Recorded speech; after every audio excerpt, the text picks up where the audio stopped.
नमस्कार दोस्तों, आज हम सुनते हैं बड़ी मजेदार कहानी। यह मेरी अर्धांगिनी है, नौकरानी नहीं, सत्य घटना। राघव वर्मा शहर के कपड़ों की दुकान चलाता था। उसके पिता का कोई साल पहले देहांत हो चुका था और माँ सावित्री जी ने अपनी दो बेटियां की शादी कर दी थी। अब घर की पूरी जिम्मेदारी राघव के कंधों पर थी।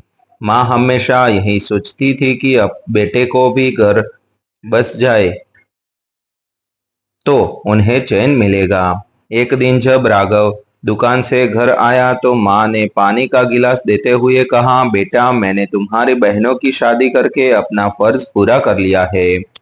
अब चाहती हूँ कि तुम्हारी भी शादी हो जाए। राघव मुस्कुराते हुए बोला, माँ, मैं अपनी ऑफिस की सहकर्मी से शादी करना चाहता हूँ। उसका नाम निधि है। वह पढ़ी लिखी है, एक मल्टीनेशनल कंपनी में नौकरी करती है। माँ को यह सुनकर बहुत अच्छा लगा। उन्होंने कहा, बेटा, अगर लड़की पढ़ी लिखी है और नौकरी करती है तो घर की जिम्मेदारी भी हल्की हो जाएगी। मैं तो यही चाहती हूँ कि तुम्हारा घर खुश खुशहाल रहे।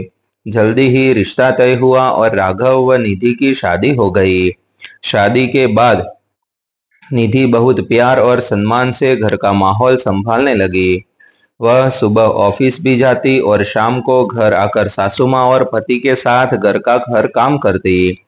शुरुआत में सब कुछ अच्छा चला, लेकिन धीरे धीरे कुछ पड़ोसियों और रिश्तेदारों की बातें सास के कान में पड़ने लगी। कोई कहता कि बहू नौकरी करती है तो घर का काम तो कम से कम पूरा करे। कोई कहता है कि नौकरी करने वाली बहू तो असली गृहस्थी नहीं संभाल पाती। सावित्री जी भी कभी कभी बहक जाती और कह देती कि निधि, तुम देर रात तक काम करती हो तो सुबह के सारे काम भी अधूरे रह जाते हैं। राघव यह सब सुनकर चुप रहता, लेकिन उसे अपनी पत्नी का दुख समझ आता। कई बार वह ऑफिस से लौटकर देखता कि निधि थकी हुई भी हो तो माँ के तानों से परेशान होकर रसोई में लगी रहती। एक दिन तो हद ही हो गई, जब सावित्री जी ने गुस्से में कह दिया कि बहू, तुम मेरी बहू कम और घर की नौकरानी ज्यादा लगती हो। यह सुनते ही निधि को आंखों में आंसू आ गए। उसने कुछ नहीं कहा और चुपचाप खाना बनाने लगी। राघव यह सब देख रहा था। उसके दिल में आग लग गई। रात को जब सब खाना खाकर सो गए तो राघव ने माँ से कहा, माँ, आपसे एक बात कहनी है। माँ बोली, कहो बेटा। राघव ने गंभीर आवाज में कहा, माँ, आज अपने जो निधि को कहा उससे मुझे बहुत दुख हुआ। यह घर की बहू है, मेरी जीवन संगिनी है, मेरी अर्धांगिनी है, कोई नौकरानी नहीं। उसने इस घर को अपनाया। सुबह ऑफिस जाती है, शाम को लौटकर आपके लिए, मेरे लिए घर संभालती है। फिर भी आप उसे ताने देती हैं। आप सोचिए, अगर पापा जिंदा होते और आप भी नौकरी करती, तब कोई आपको नौकरानी कहता तो कैसा लगता। माँ, यह घर हम सबका है और निधि भी इसकी बराबर की हिस्सेदार है। यह हमारे परिवार की इज्जत है। अगर उसे नौकरानी कहा तो यह मेरी इज्जत पर भी चोट है। सावित्री जी बेटे की बातें सुनकर चुप हो गई।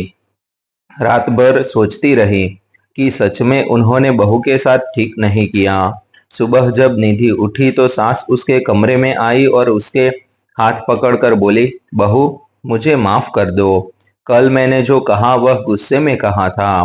तुम इस घर की बहू नहीं, बेटी हो और राघव की अर्धांगिनी हो। नौकरानी कहना मेरी गलती थी। निधि की आंखों से आंसू बह निकले। उसने सास को गले से लगा लिया। उसकी उसी समय राघव भी वहां आ गया। उसने कहा, माँ, आपने जो अपनी गलती मान ली, यही सबसे बड़ी बात है। अब हमारा घर और भी खुश खुशहाल हो जाएगा। उसके बाद से सावित्री जी कभी बहू को ताना नहीं देती, बल्कि पड़ोसियों और रिश्तेदारों से कहने लगी कि मेरी बहू मेरी बेटी जैसी है। वह नौकरी भी करती है और घर भी संभालती है।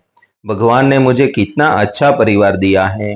निधि का भी दिल खुल गया और वह और भी लगन से सबका ख्याल रखने लगी। राघव को गर्व था कि उसने अपनी पत्नी का सम्मान बचाया और माँ को भी यह समझाया कि बहू कोई बोझ नहीं बल्कि घर की जान होती है। इस तरह उनके घर में फिर कभी यह मुद्दा नहीं उठा और हर बार जब कोई अनजान व्यक्ति निधि के बारे में पूछता तो राघव गर्व से कहता, यह मेरी अर्धांगिनी है, नौकरानी नहीं। दोस्तों, अगर आपको यह कहानी अच्छी लगी हो तो वीडियो को लाइक और शेयर जरूर कीजिए।